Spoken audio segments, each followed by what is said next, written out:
What is going on? You are listening to episode 235 of the Nintendo Powercast. I'm your host, N64 Josh, on this NPC Mini. My player 2 tonight, Andy. What is going on, man? Hey, Josh, thank you so much for having me on the show. I really appreciate it. Absolutely, my friend. Absolutely. I love doing these interviews. We're going to get to hear all about your history with Nintendo, but before we do, guys, that music you just heard is from On Being Human. You can check them out on Spotify and YouTube. Remember, this is an unofficial Nintendo podcast, and if you'd like to get yourself a free book from Audible, head on over to audibletrial.com/NPC. Get yourself a free book of your choice. The chair I'm sitting in from OP Seat. Head on over to n64josh.com/OP Seat. You'll automatically save $10 at checkout. And, if you want to check out my book, Another Castle, head on over to n64josh.com/Another Castle. With that, let's get on over to the announcements. Hey, listen! All right, so guess what? Our announcements for today, we're going to talk to Andy. That's going to be our announcement. So, Andy, I'm a good announcement boy. Yeah, there you go. There you go. So, before we jump into like your history with gaming and Nintendo and that kind of stuff, tell us about what you do now. Like, you do some stuff on Twitch. You work for a media company called Geektainment. Like, give us the lowdown, man. So the big thing, I work for a company, Geektainment.tv. We are a startup in Metro Detroit that focuses content on geekdom, fandom, things that we enjoy and that we know others enjoy in the World Wide Web, whether it be Marvel and DC movies to video games to Dungeons and Dragons. That's what we do. I'm on a couple of the programs, Geektainment Weekly every Friday, 2 p.m. Eastern Standard Time, and Podquesters, which is a D&D comedy improv show. We try to play the game. Try is a big emphasis because, we don't claim to understand all the rules, but that makes it funnier. And those episodes drop on Fridays at 5 p.m. Eastern Standard Time. I also do stream on Twitch just about every single night under DJ Kid Drugs. I do not do drugs. I was at Geektainment. We had a big Christmas party for the editors, and they wanted to have a Smash tournament. So I was like, okay, cool, yeah, Smash Ultimate, let's totally do it. And everyone had like cool names, and I'm like, I don't have like a nickname for my profile. And they were like, oh, use this random name generator. Well, they didn't tell me it was a Wu-Tang Clan random name generator. So I'm generating names, and I'm like, DJ Kid Drugs with a Z. Okay. So I did that on Twitch. There's no X's or 420 or YOLO swag or nothing like that? Just DJ Kid Drugs and then a Z instead of an S at the end. I love it. And I was like, okay, so I'm waiting for Twitch to, be like, oh, excuse me, sir, that is about drugs and you can't have that name. It's with the Z. So They'll never catch it. You're safe. They'll never catch it because of that Z, baby. But yeah, so I stream a lot of Smash every night. Usually I started off with like, I make a me. I just try to make an abomination of a me person. Oh, there you go. Usually it's like, they say a camel is a horse designed by committee. Yeah, that's what happens on my stream. So I like to have a lot of fun. And sometimes I do some drawing on Twitch too, but I'm doing it currently to raise money to become a foster parent. So there's a lot of requirements the state of Michigan wants you to do. I'm becoming a foster parent, and it's a lot of money, and I ain't rich. So I want to help kids. I want to get kids into our home so that we can give them a positive place to stay during their most turbulent times growing up. But, I have to be able to pay for things like escape windows and certain quality of standards that you aren't required when you buy a house. But if you're going to get foster kids, whole nother ball of wax. Oh yeah, for sure. That's kind of me in a nutshell, Josh. Okay, cool, man, cool. That's twitch.tv/DJ Kid Drugs, right, with a Z. Yeah, all right. So go check out a stream, guys. Maybe throw a couple bucks at him if you get a chance for the foster care little charity fund. It's good stuff. So let's talk about your history with video games here. Is Nintendo where it all started for you, or was it a little before, a little after? Where did it start? You were cutting out a little bit. Could you repeat the query? Discord has been getting us all night, guys. Discord is the worst. We're gonna go ahead and switch over to the West Coast server for a minute here. I bet you Andy can hear me now, can't you? Yes, I'm good. Yes, yeah. He had this scared look on his face, like, I don't know what he just said. I can't answer correctly. I'm not gonna. Help! Help! Technology, you're failing me. Yeah. So you may hear that a few other times. If it just goes quiet, that's what's going on. Because you know what? We're doing it live. It's just the way it goes. It's just the way it goes. So we'll do it live. Yep. Exactly. You understand. You know the routine. I get it. Where to start with you with gaming? Man, was it the NES, the Super Nintendo, Genesis, Atari? Where to start? It's an interesting story because it all started with my cousin getting grounded. I love this already. My cousin in Colorado got grounded, and as a punishment, his mother mailed us his NES and all the games for a whole summer. And I never had a console in my life. My grandmother had an Atari at her house, but, it was like all my other cousins got to play it and never did. And so we had this NES, and it was like all these games. There's like 40 games from like Super Techno Bowl to I think it's Blades of Steel to the Batman game to Hudson's Island Adventure. Yes. Chip and Dale Rescue Rangers. And I was so depressed the day my mom came to me and said, now, boys, me and my brother, I have to mail this back to your cousin. No. Did you write him a quick letter? You're like, be bad again. Get grounded longer. Please go rob a candy store or something. Because, I didn't know what else to say. Right. Am I going to tell him to rob a liquor store? Yeah. Come on. Maybe. I could have. And after that, we didn't get a console. I had a Genesis for a hot minute, and then there's actually an animated clip online that my editors made. I was doing a show where I play a game from my childhood with this host Jordan Trevelyan, and we played Mighty Morphin Power Rangers. And my mom actually tried to return the game because it was too violent. Oh. So I actually hid the cartridge. Oh. So she couldn't find it. Oh man. That was a wily one. Kids today will never know the struggle, right? Like I had to have a CD sleeve for all of my music CDs, and I had to throw away all the books so my parents couldn't find them and read the lyrics. Or just see that parental advisory label. Yeah. I remember all my Nirvana stuff. I was like, oh, this got to go. Oh, this got to go. Oh, there's the F word. This got to go. Like that. It kills me as a collector now. It kills me. Smashing Pumpkins. I found a Smashing Pumpkins and Black Sabbath CD in the parking lot of a church. And my dad... They probably had a CD burning party. That's what churches like to do. Probably. Well, I took it, and my dad was like, I'm going to need to take this. And I was like, no, this is the wrong CD sleeve. And my parents are both deaf. So they couldn't actually validate that, this is just the wrong lyrics. This is a different CD completely. They couldn't verify it. So I got away with a lot of stuff. You lucked as a out, kid. man. You lucked out. I did. After that, we got an N64. That was like the first brand new console that was ever purchased for us, because everything was always secondhand. But was this Christmas? I don't quite remember. Yeah, it was, and we got Mario Kart, NBA Hang Time. Yes, that was so good. And Legend of Zelda, Ocarina of Time. Dude, so one sibling, two siblings? What? How many? Just one. Okay. My brother first? and I, we sometimes it get a little contentious. We would play like when we had the NES, we'd play Super Techno Bowl, and at the end of the game, the team that won, it would show like, here's the winning team's newspaper. The Green Bay Packers win. Yeah. And we would just like run up and shut the game off. And it'd be like, you didn't see the newspaper. You didn't actually win. Ha ha. And then we would get in like fist fights, and then they would threaten to send the NES back to my cousin. And... Man. I see. My brother was 8 years younger than me, so he would just erase all my stuff.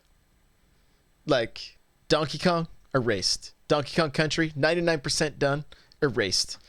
We're gonna switch servers again. Can you hear me now? We good? No, I could hear you. I was aghast. Oh, okay. Yeah. I was aghast that he was erasing your game saves. I got him back though one time because he was like playing Ocarina, and I was like, "Hey, if you don't have that beat by the time I get back from work, erase it." I was kidding. He didn't know that. I got back and he had like just finished the water temple, and he like deleted his save. I was like, "Bro, that's the hardest temple." I hated that temple. Oh my gosh! Like my buddies and we had this, like, he had the book, he had the walkthrough, and it was like the Bible for us. And I was like, I need to borrow the walkthrough book. I can't get past the water temple. He's like, if you haven't figured it out by now, you'll never get it. The book can't help you. Like, come on, be a good friend. Yeah. Yep. No, not even the book can help you. Sorry. No, but N64 was kind of the system that, changed everything. Like, for me, it was like, there's a whole world of these video games and it's like giving me something to connect to with all my other friends, because they always had these systems and stuff, but I didn't. And so now it was just like I was entering into their secret world of that. But yeah, that and Pokemon, like those two, Zelda and Pokemon, were the games that just really got me engrossed into just like storytelling from game points. And that's like where I started deciding, like, what type of games do I like? And games with good story. That's what gets me. A Zelda game every single time is going to have a better story than, any other shooter out there or anything. I mean, they're totally different games, but yeah, that game changed my whole perspective on gaming. So you mentioned Pokemon. So then, were you a big like handheld gamer when you were younger? Did that come before the 64 and stuff? It did. I did have a Game Boy Pocket. Nice, dude. And okay, I'm gonna get my brother in trouble again. So Red and Blue came out, right? Yeah. And we had Game Boys, and my brother stole some money from my mom, and he was like 7. Oh no. He stole $100 bill. Whoa. They're gonna notice that. And then he bought us Pokemon, right? And then my mom's like, "How did you get all this money?" And he goes, "Oh, I found it at this abandoned house down the street in the driveway." Wow. Did it fall out of her purse? Was she like, "Did it fall out of my purse over there?" So he actually picked the lock to the lockbox where my parents kept extra cash. No! Oh my gosh! Wow! Oh, he's gonna kill me. This may be the best story we've ever had. Like, he's gonna kill me. But yeah, he was like, he learned to pick locks at 7. What? It was just like one of those like safety boxes, just the standard one. There's a little key for it. And he like, it was like, what did he use? Oh yeah, he used a paper clip and a butter knife. Oh wow! Let me guess. He's a thief in Skyrim. I'm just going out on a limb here. In Skyrim he was generally either a thief or something with magic, but he would always steal souls. So I guess that fits the bill, huh, Chuck? You soul sucker. Yeah, no, man. Where do you even keep stuff from a kid like that? Like, what you don't. Like, you can't even lock them up. You try to. They're just gonna Houdini this thing. Like, you can't even put them in a straitjacket. I feel like this episode is slowly turning into fun stories about my brother. When he was 3, he locked me in my bedroom because the door handle was flipped around. Oh no! And as I said, parents are deaf. Right. I was locked in my room for an hour and a half. No. Until my dad opens the door. "Why are you locked in here?" I'm just crying. Why are you gonna let me down? He was like, "Stop crying. I can't read your lips when you talk that way." So, yeah, that's kind of my childhood. Just, my crazy thief brother. Yeah, you guys still friends? Pretty close? Oh, God, yes. Oh, good. Yeah. God, yes. He's still gaming it up. He's really into driving simulators. Oh, okay. And Diablo. Yeah, Okay. we were both playing Diablo for a long time, from D2 to D3. Some crazy driving sims at PAX this year. Really? Yeah. I heard there's a VR. lot of crazy stuff at PAX. VR, sitting in a car, it's all like moving, like the little station, dude shifting. I was watching him hit his clutch and pull the shifter and everything. I was like, Man, this guy's having fun. I could tell he was having fun, even though he looked like a dork doing it. I could tell he was having a blast. Right? That's everybody in VR though. You put VR on, sorry, you can no longer look cool if that was your goal. Like, just have fun at this point. If that's the goal in life, man, I have failed from the beginning. I tell you what, I am just a big old failure when it comes to that. No, if you're just listening to the audio version, he is a beautiful man with a beautiful beard. And, that's right. That's all I got going for me. Purple and green hair going on. Very. I just go on my looks. Yeah. Just go with my looks. Sorry, ladies. I'm off the market. So Diablo 3, huh? You guys playing on the Switch at all? So yeah, I am. And I actually bought the Loot Goblin amiibo for it, and that was a really cool addition they did because it gave you access to this area, and it's like, yeah, I mean, it was just obviously something to make you buy this object, but it was a really cute looking amiibo, and I mean, I've got a couple amiibos back there behind me, but I like collectibles a lot, and I feel like amiibos for the Nintendo are just especially a lot of the work and detail that goes into them are really cool. But Diablo 3 for the Switch, I can't believe how much power they are able to pack into this console. Like the fact that we're getting Doom for the Switch. Yes. You know, they're doing a bunch of remakes. Overwatch. Yes, Overwatch. Like, I'm just like, yes. Witcher? What? Yes. The Witcher 3 is going to be just bomb. It's going to be so good.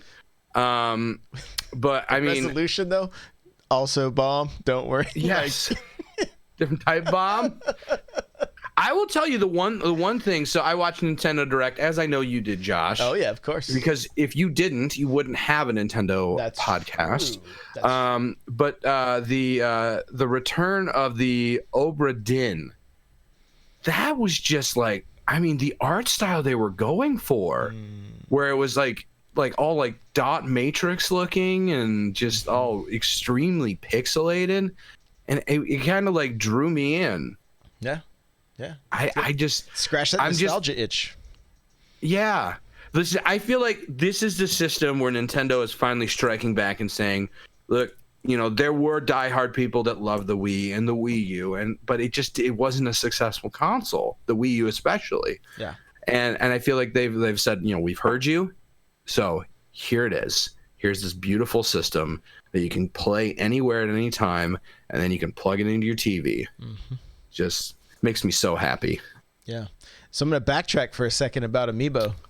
Let's do it. You see that closet behind me? I do. Yeah, it's overflowing with every Amiibo but one still in its box. What's not in its box? The one I don't have, which is the giant yarn Yoshi. That's the only one I'm missing right now. Oh, I almost bought that when that came out. Yeah, it's $150 now. I wish I would have bought it so I could have been like, oh, this one? Yeah. This Amiibo, Josh? Yep. Yeah, that would sting. That would sting. But no, if I had that Amiibo, I would just give it to you because obviously you have a full collection. Yes, obviously. Yeah, I mean, I don't have the Skylander Amiibo. I'm still missing those ones. Okay, well, do you want to count? Do they really count? I don't. Some purist somewhere might count them. But one of my favorite Amiibo review videos is by a boy named Griffin McElroy. Great name. Should be in a band. Where he should. He's a big podcaster, and he did this Griffin's Amiibos Corner, where he would make these terrible videos, such bad quality, and then at the end of the video, he would see if he could fit the Amiibo in his mouth. Oh, just lovely stuff. Wow. So I have a handful of them that are open, like Rosalina here. Okay. That's not one you want to try to fit in your mouth with that. Not a good idea. What about I don't know, Wedding Bowser?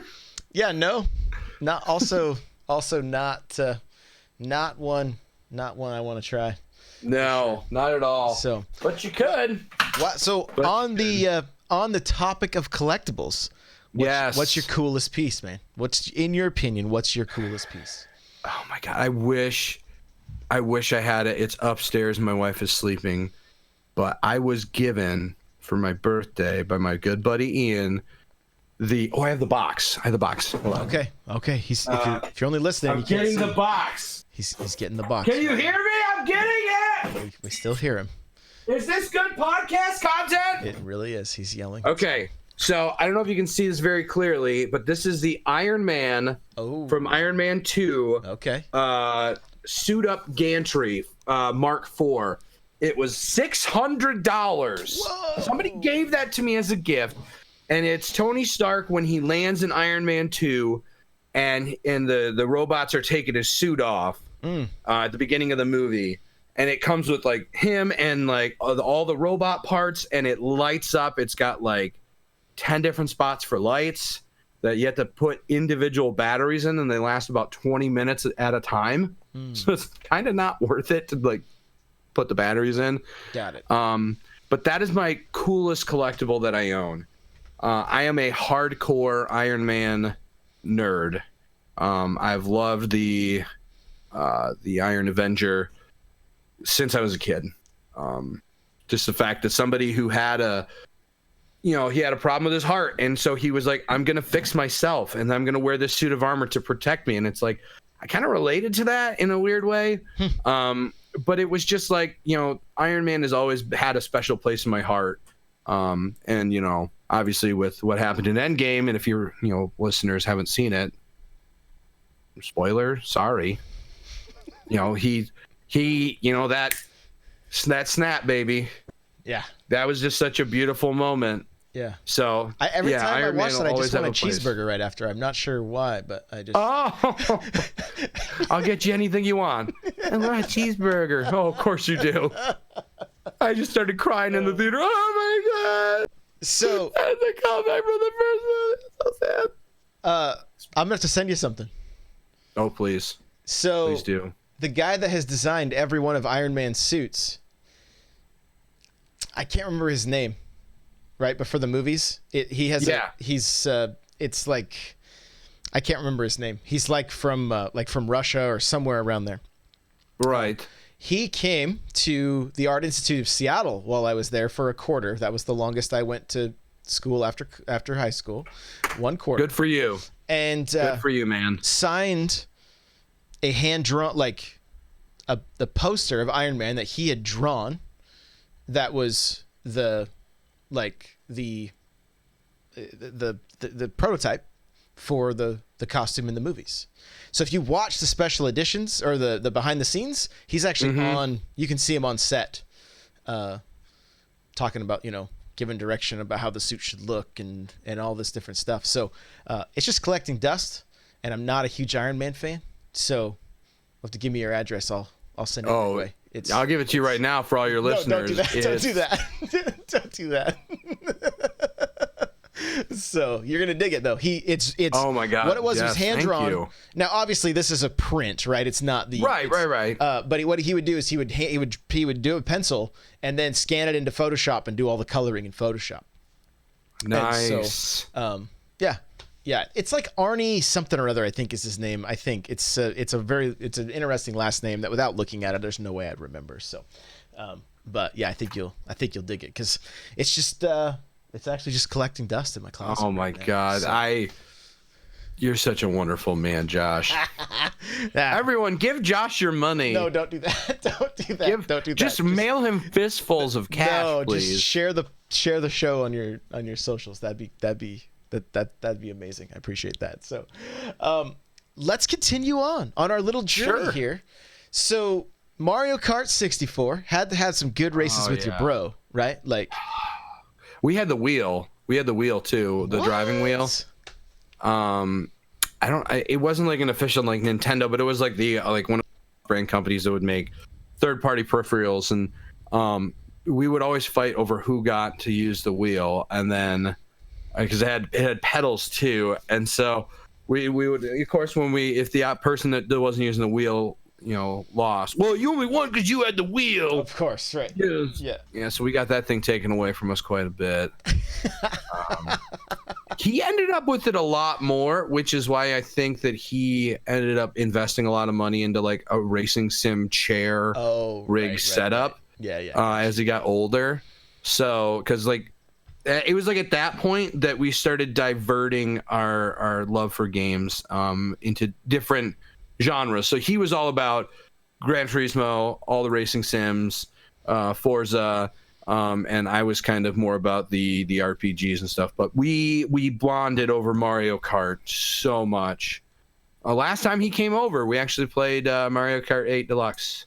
Love it.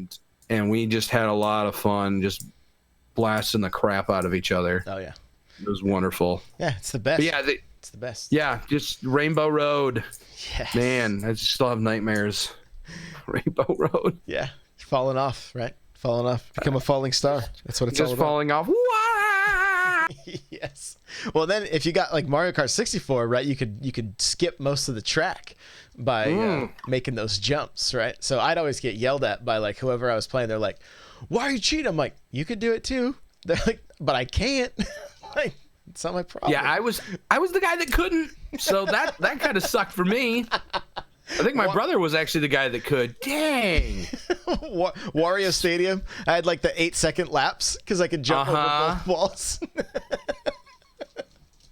Okay. Yeah, played that too much, just a little too much. So you can never play that too much. So Josh. It's it okay. sounded like you had a little issue with violence. So was GoldenEye or Perfect Dark even allowed in the house? Perfect Dark wasn't. We had to sneak in GoldenEye. I'm guessing your brother probably locked it away in a box that only he could unlock, so it was safe. Yeah. Well, we borrowed it from our buddy Marcus down the street sometimes, and but yeah, GoldenEye was like, and then he ended up buying his own at like a used video game store. Like before all like the EB Games and GameStops and Babbage's, there were like, you know, mom and pop used game stores, and he bought a copy and he basically kept it hidden like crazy, and we would only play it at night when our parents were asleep. Right. But yeah, that was we definitely played a lot of GoldenEye in my household. Just that game was just so good. It was like too good for the time, really. Yeah. It was, yeah, dude. I loved playing with proximity mines and putting them on all the spawn points. So oh yeah, you're one of those people. Ugh. Come on, Josh. I know I should be better than that, but I just can't help myself. It's a strategy, and that's the thing. Like, so I've been playing a lot of Smash streams lately, and I label myself and my stream as a stream for casual Smash players. We play with items. We play with all characters. We play with random stages. Oh, okay. And people get so mad sometimes, and I have to tell them like, "Hey guys, this is just a casual room. Like, right. It's not a big deal." And they're like, "Well, you're just spamming this," and I'm like, "Bro, you can go. You could leave. I mean, it's a tactic, you know." Yeah. And I get that might not resonate with some of the hardcore people, but whatever. Yeah. Whatever. I could probably count on one hand how many times I've had items on in Smash, and it was only during the Nintendo tournaments that they were on, I think. So you don't like items? It's not that I just like to play competitively. So sure. I don't have anything against them. In a party situation, casual situation, they can be fun.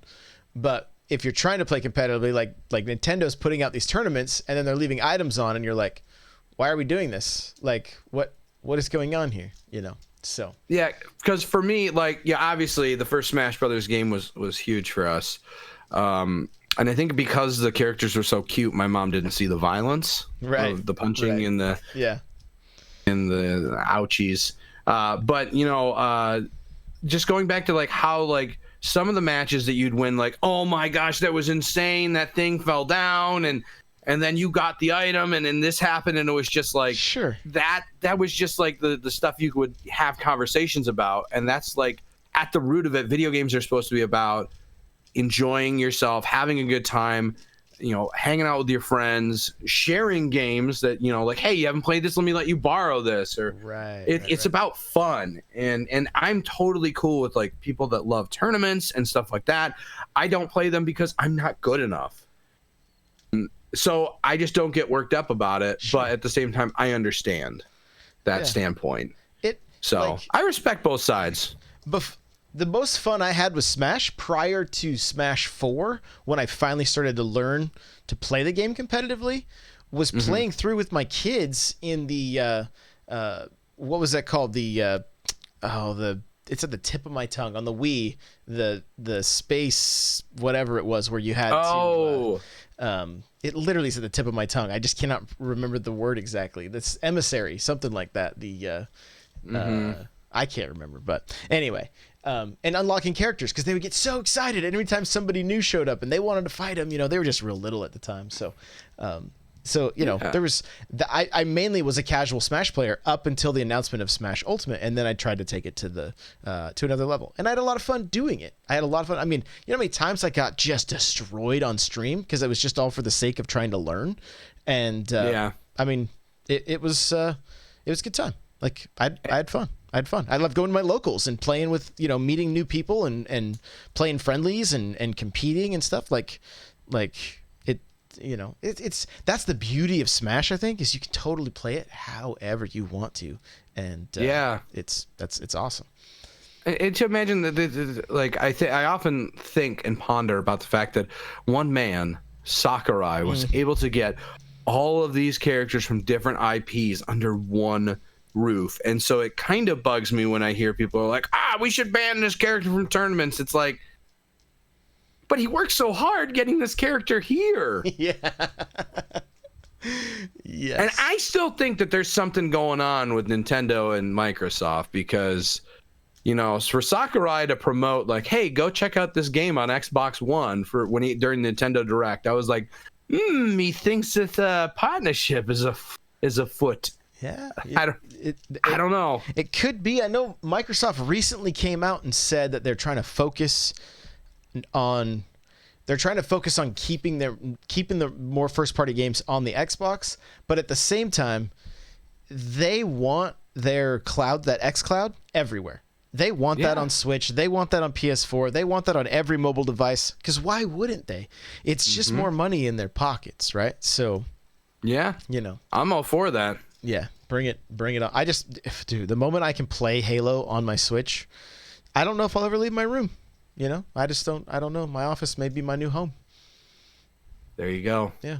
A lot of jars for going to the bathroom in. Well, yeah, maybe leave for that. Maybe. Just maybe. So 64, did you go to the GameCube or the PlayStation or the Xbox? We did the GameCube. I think we did Xbox first. My mom randomly came home one day, and my mom doesn't do random nice things. My mom's a fine lady, but she didn't do that. She was very I'm not gonna buy anything that the kids don't need. It has to be educational and stuff like that. Oh yeah. She came home one day and she's like, "This new Xbox just came out today. Would you kids like one?" And we're like, "What's the catch?" And it turns out that her coworker bought her kid one. So she was like, well, I'll buy my kid one too, because I want to be cool like you. And then it's like, whatever, cool. So we called the last KB Toys and picked up our Xbox the KB Toys had the last Xbox in the whole area of Flint, Michigan. And it was just like, yup. We went and picked it up, and it was just like Fusion Frenzy and Halo. Yes. Halo made the cut, huh? She was finally you're old enough. Well, she was, but then my dad was like, he tried to get me to take the game back too, and I actually staged. How old was I? Oh, God, I was 13, and I staged a sit-in my tree fort with the game. I wish I was making this stuff up. This is just, I know this is good comedy gold, but it's true. But I staged a protest with my copy of Halo, and I was like, I'm sitting in this treehouse with this copy in my hands, and you can pry them out of my fingers when I'm dead. I am not returning this game. I will no longer be accepted in all of my friendship circle. You could deal with that, father. Yeah. But of course, I was using sign language. So I was gonna say so I had to put the game under my leg, and I'm like, okay, so I'm sitting on this game. Cool. It was much smaller then, so it was okay. Yeah, got you. Yeah. Got you. So after he finally relented and allowed you to Keep the game. You and your brother have some just great times. Like, do you have all kinds of LAN parties? I know this is a Nintendo show, but we're talking about Halo. Come on. Yeah, no, we had LAN parties. We had Ethernet cables running all in the basement, and we were a bunch of computer nerds, and we built stuff like that. We'd have all these LAN parties. But yeah, we did the Halo LANs, late nights. All the disgusting Mountain Dew game fuel, rotted our teeth out. Love it. But yeah, we did a lot of the Halo LAN parties. But some of my more fonder memories, like during that time, even though I loved the Xbox, was with the GameCube. I mean, beautiful. I just remember getting the GameCube, and I actually had the battery and the monitor that clipped on it, and I would take it to school and be like, I'm playing Wind Waker right now. What's up? Oh, what am I doing? I'm just a cool kid in the back playing some Legend of Zelda, playing some Smash. No and so like there's like a small group of people like, wow, you're really cool, and then everyone else is just like, you're a dork, you're in high school and you're carrying around a giant cube. It wasn't supposed to be carried if it didn't have a hand. Like, I wouldn't carry it if it didn't have a handle, but it obviously It did have a handle. If it has the a handle, the GameCube had the handle. It needs to be carried. Obviously. It needed to be carried. This was for me to bring. All right, it's right here. Indigo or But black? yeah. I gotta know. Indigo or black? Oh, I had the indigo. Wait, no, I had the black. I had black because I remember I had the black one with the black battery pack and the black screen. There you so go. it all matched. It was dope. Yeah. That thing was great. Yeah, I played a lot of Wind Waker on that. And I remember when Metal Gear, the remake came out for it. There was I was so excited because I heard from all my friends that played PlayStation that, oh, there's this moment where this psychic intervenes with your controller, and of course the rumble function didn't work properly in the game, and so he's like, set your controller on the floor, I'm moving it, and I'm like, you're not doing anything. I know this isn't really that big of a deal, but I'm very upset right now. I want my money back. But yeah, I had a lot of good times in high school with the GameCube and just bringing it to school and just not doing my schoolwork and playing GameCube. Love it. That's the way it should be. It's the way it should be. Yeah. Yeah. I mean, look at you now, right? It paid off. Look at me now. I'm just a 33-year-old man with a bunch of toys. Yep, I'm living that dream, Josh. There you go. Just living it. Played a little more GameCube, Yeah, No, I should have. That's good stuff, man. So let's fast forward a little bit to present. Playing the Switch or playing some Smash on the regular. What other games have just kind of knocked your socks off when it comes to the Switch? When it comes to the Switch, Breath of the Wild, the game was just so good and so amazing. The beauty of the landscapes, just the fact that they had this art style with their, I don't know if you would call that cell shading, but just the look they went for, they nailed it out of the park. The fact that it was this open world where any enemy would drop its weapons, because if you think whenever I would think about it, I'm like, this person was holding a club.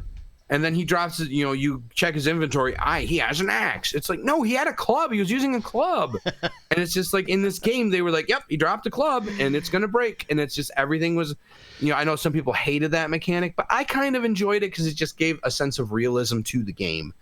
But that game was great. Super Mario Odyssey was just one of the best Mario games I've ever played. Just that hat, just throwing that hat around and, just traveling in that ship and collecting all those silly moons, which I never could get all of them.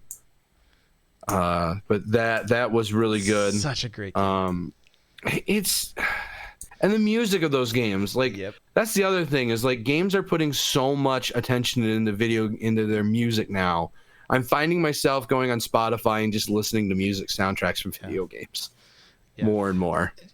I remember when they were marketing Mario Kart 8 on the Wii U, and they would showcase the band playing a lot of the music, and you'd see these guys just rocking on their bass guitar, the full drum kit, an orchestra, all the, and you're just this used to all be just a keyboard, right? And now look at these you're talking about premier musicians knocking these songs out, and they're just like, again, Mario Kart 8, the Excite Bike track, listening to the song on that track, dude, it gets me every time.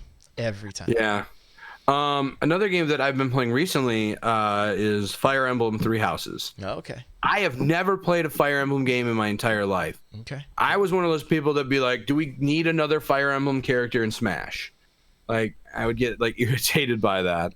But I find everyone was like, Three Houses is so good, you gotta pick it up. It's like Hogwarts, but with fighting, and it's like, all right, cool. I like Harry Potter, so I'll check it out. And it's an amazing game. It's just like I didn't think I was gonna like it, and it was just like, you know, the turn-based tactics. I never really got into that. I didn't get into like Final Fantasy Tactics or any of those types of games as a kid. But it's just like now it's like, what was I missing? I was missing this. Yeah. This kind of like strategy and thought and. So it's made me kind of rethink like, oh, maybe I should go back and check out all the older Fire Emblem games because this is a lot of fun. So there's that, and there's the fact that the Switch can handle some of these more powerful games like the Doom series and Skyrim, and now we're getting Overwatch, and so it's just like I have a PS4, I have an Xbox One. I play my Switch more than anything. Anything at all. Like, I think I only have like one physical game for my Xbox right now. Oh wow. Which is Halo. But yeah, Nintendo has nailed it, and they've nailed it right. Yeah, absolutely, man. Absolutely. I this weekend, the only thing I played so far is Gears 5, just because it dropped early for the Game Pass Ultimate or whatever that they have. But yeah, typically we did fire up Super Mario Bros. U Deluxe and did 4-player with that down in my living room. Oh, nice. Which was actually really fun. And what's funny is when New Super Mario Brothers was out on the Wii, I would come home from work and my daughters, who were like maybe like 4 and 2, I would walk through the door and they would hand me a Wii remote and we would play the first level over and over and over and over and over and over again. And they were the ones that wanted to play New Super Mario Bros. U Deluxe, and so I was like, oh, this kind of takes me back a little bit, you know. So it was that's sweet. Yeah, it was fun jumping back in and doing a few levels, and just, you know, there was some laughing going on. Everybody would die. They all want to collect all the collect all the big coins. And I'm like, well, guys, we missed this one. Or like, we had to hit a plant, so it would go up. We had to hit it with a shell. Well, they're all like, you know, doing the ground pound on it and sending it down. I'm like, guys, that's not gonna work. Like, this is not gonna fly. So. Yeah, I actually, I was dating a girl back in the day when the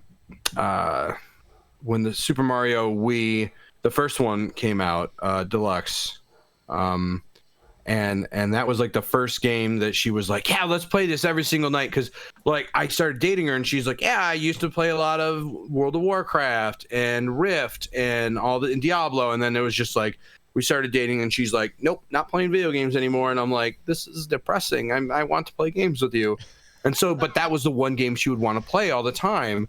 But you know how it is, like, you know, somebody's not cooperating and they're like going way too fast, or they're not going fast enough and they're not working together. Yep. And so I would just get frustrated, and then her dad would be like, well, at least she's playing video games with you, and I'm like, she's not doing it right. I'd rather she watch. I'd rather she play girlfriend mode in Super Mario Galaxy. With the Wiimote. Oh my gosh, is that? I've never heard that term before. Well, no, I thought that was the commonplace thing, because it's like they had the second player where it's like in the first Galaxy where all you did is you collected all the stars or whatever. Yeah. Oh yeah. And I think they beefed it up in 2, where they actually had more of a purpose. But yeah, all my friends would refer to it as girlfriend mode. Oh wow, wow. Which is a terribly sexist thing to say. Yeah, don't repeat that one, guys. Don't repeat that. No. I let my kids do that one, though. when they were too little to. I was like, yeah, just. Well, that's know. different. You know, they aren't dexterous enough to make those crazy jumps. Yeah, exactly. And then 2 years later, they're like making all the jumps that you can't, and it's like, you surpassed me. Yeah, It's the shooters that I was like. I think I finally stopped playing Halo with them before they could beat me. Right? So I'm still the champ that way. Yeah, you had to keep that intact. We don't go back. Back. So, all right. Dad, play Halo with us. No, Dad's real tired. Yeah. Real tired. I just had to wait for like Call of Duty or Fortnite. Then they didn't care anymore. I was like, okay, we're golden. Yep. We're golden. They wanted to stay lit. Yeah. We got some dabs. There's some dabs happening right now. Some dabs. There's yeah. some dabs happening. I can't relate to teens. I'm in my 30s. What are you kidding me? Yeah, I totally get it. Here, let me go do some water bottle flips here. Jeez. I know nothing. I know nothing, Josh. It's okay. You're in a safe place. You're in a safe place. Oh, good. Oh, very safe. All right, we're gonna wrap this thing up. Here we go. All right. Well, Andy, tell everybody all the places they can find you again. Well, they can find us. They can find me on Twitter. My personal Twitter is @bishaha, BISHAHA. If they want to watch some content that I've been in, head over to geektainment.tv. Check out Podquesters. Check out Geektainment Weekly, where we do a rundown of everything that's geek. And if you want to see a little bit more of a comedic side of me, head over to YouTube and check out Portrait of an Interview. It's like Between Two Ferns, but with painting. But with painting. Okay. Yeah. I like it. I interview people, I ask them awkward questions, and I paint terrible portraits of them. Oh, okay. All right. Yeah. Go ahead and throw that one out again. What was the name? That one is called Portrait of an Interview, and it's on YouTube. Okay. It's on the Geektainment TV YouTube. Love it. Love it. Love it. Guys, you can follow me everywhere at N64Josh, Twitter, Twitch, Facebook, Snapchat, Farmers Only. You guys know the routine. It's all the places. So, that's N64Josh. You can follow the show at NPowercast if you would like. You want to email the show? NPC at N64Josh.com. Got questions, comments, whatever. If you want to jump into the Discord, we got lots of good people in there talking lots of Nintendo stuff. When we just had the Direct, the Discord is crazy. It's so many messages. Like, you better turn off notifications because your battery's going to go dead on your phone. Everybody gets hyped. That's N64Josh.com/Discord. We also got the Facebook group, N64Josh.com/Facebook group. Come hang out there. Lastly, guys, if you want to get yourself a free book from Audible, head on over to audibletrial.com/NPC. Pick up something awesome like Ready Player One or Console Wars. The chair I'm sitting in from OP Seat. Head on over to N64Josh.com/OP Seat. You automatically save $10 at checkout. And again, if you want to check out my book, Another Castle, it's N64Josh.com/Another Castle. Whew, let me take a breath here, okay? Take a breath. We're just about done. We're just about through all this. Seriously, guys, thank you so much for listening. Andy, thank you for taking the time. This was a ton of fun. Love hearing about your brother who's a thief. I'm glad he's not in jail. It's good he was able to, get on the straight and narrow later on in life. Well, that makes two of us. Yeah, real happy for him that's all worked out, So hopefully he can just scratch that itch in Skyrim, like I said, just get his lock picks, get his thieving going on there, and no more stealing $100 from his parents. I'm gonna be in so much trouble, Josh. Does he have a Twitter that anybody can tweet at him? Be like, yo, what's up? You still? Nope. He jumped off social. Like, I'm not just saying that. He was just like, I'm done with this. I got you. All right, guys. Thanks again for listening. We'll see you in the next one. Bye now.